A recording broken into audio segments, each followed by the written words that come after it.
Okay, folks, let's kick it off. We've got a great set of speakers that are going to chat with us about green building and some of the coolest things that are going on in the area. And we're going to have a couple of speakers, and then we're going to do again with the little questions up there with your little camera that makes phone calls, and do it just the same way we did it before. So first we're going to hear from Jennifer Romanicki about innovating a greener future at Selby Botanical Gardens. Jennifer is the President and Chief Executive Officer of the Maurice Selby Botanical Gardens, and she's repositioned the institution as a living museum, boosting admissions, membership, revenue, vitality, visibility, and all kinds of cool stuff. All right, Jennifer. Thanks, John. Can you hear me? Yeah. Okay, good. I'm loud anyway. So as John said, I'm Jennifer Romanicki, President and CEO of Maurice Selby Botanical Gardens. I hope you've all been there before. Okay, just wanted to check. But what I'm going to do today is share with you exciting progress we are making toward our master site plan, and it's really about innovating a greener future. So basically, some of you may have heard what we've been up to, but before I launch right into it, I just want to back it up for a minute and just ask the question, why is the work of Selby Gardens important, right? Well, basically, all life on Earth depends on plants, okay? 96% of the oxygen we breathe comes from plants. Food, medicine, shelter, clean water, and a cooling system for our planet, right? So Selby Gardens' role is to advance plant research to inform worldwide conservation efforts, because if we don't know what the world has, we can't conserve it. Also, our role is to build awareness about the importance of plants to all life on Earth. So my second question is, why must we make Selby Gardens Master Plan a reality? And really, I can drill that down to 3 key points for you. The first being that currently the world's best scientifically documented collections of orchids and bromeliads are right now residing on the ground in the flood zone in aging infrastructure. And Hurricane Irma made it abundantly clear to us how at risk our collections are.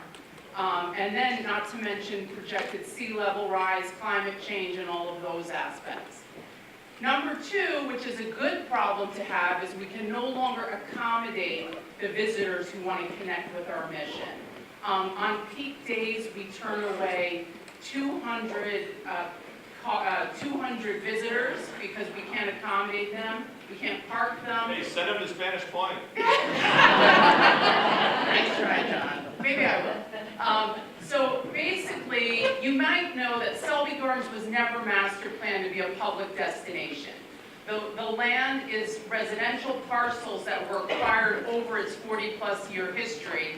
And because of that, it was never planned to be a public destination. We're lacking some of those critical amenities to handle our more than 200,000 visitors a year.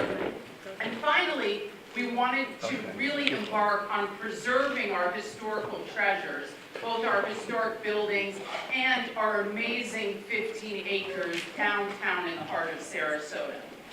So this gives you an aerial shot of the new Maurice Selby Botanical Gardens. And so the idea is really to preserve our historic treasures, which, you know, I probably should point it out to you, but basically... You got a pointer on there. Okay. You got it right in front of it. Okay, let's see. The red dot, okay. Oh, here we go. Okay, perfect. So this is our main peninsula, and the idea is to preserve our historic buildings. There's the Selby House, which just received local historic designation. Here is Michael's on the Bay, our catering facility you may be familiar with.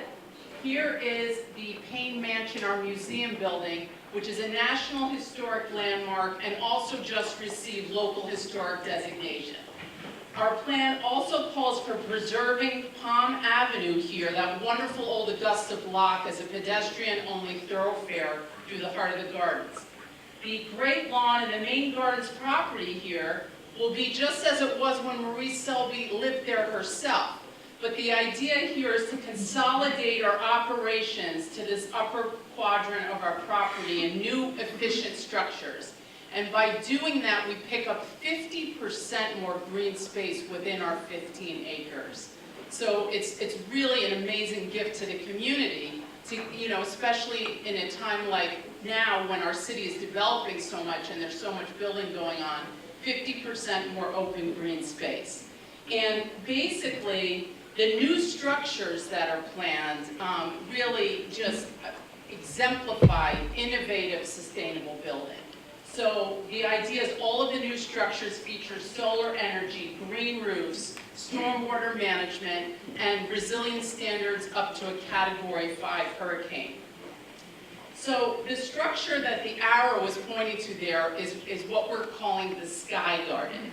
And what that is it's all vertical walls, it's all living plants, armature for air plants, if you will, but it masks 4 stories of parking. On the first floor has a plant boutique, a retail shop, and on the rooftop has a destination restaurant with a rooftop edible garden fueling it. What is so amazing about this project is it houses on the roof a 20,000 square foot solar array that will power the entirety of that building and the 2 adjacent buildings, as well as a 500,000 gallon stormwater management system to collect rainwater, purify it. Selby will be able to use it for irrigating our property, and also will be able to return clean water to the bay. And so just to give you an idea of how cutting edge this project is, the Botanical Garden Complex that's planned will be the first net positive botanical garden complex at any botanical garden in the world. And so basically 3 of the structures together will be powered all by solar energy. The project also represents the first net positive living community and the first net positive restaurant in the entire world. So there are no other restaurants that are fully powered by solar energy. And Florida is the sunshine state, so we really should stand out and shine in this area. And this project is a chance not only for Selby Gardens to shine, but for Sarasota to shine and for the state of Florida to shine as an international leader in sustainability. And so to give you an idea of how cutting edge this project is, this is a certification chart, and basically right here is code, right? And then here are the 4 layers of LEED certification up to platinum right here. Well, the certification we are pursuing is this one. And it's the new Living Building certification that it's called PETAL certification. And again, net positive structures, meaning that the project will generate more energy than it consumes. Really amazing stuff, I think. So this gives you a view of the Welcome Center when you're coming in, and on the right is the Sky Garden, and you are never going to hear me call that a parking garage. It is a Sky Garden that is great for the environment, okay, just to be clear.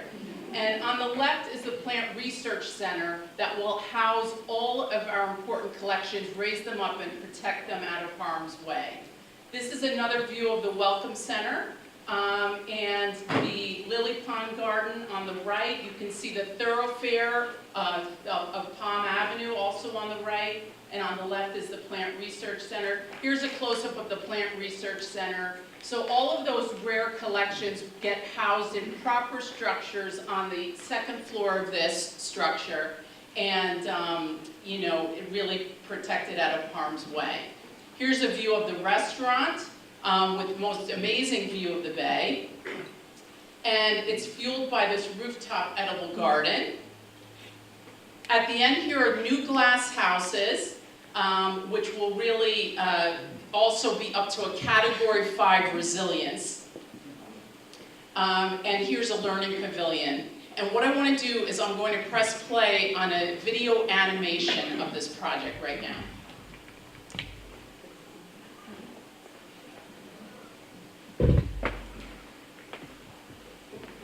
Volume? Let there be volume. Let there be volume.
got you some.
Pretty cool, right?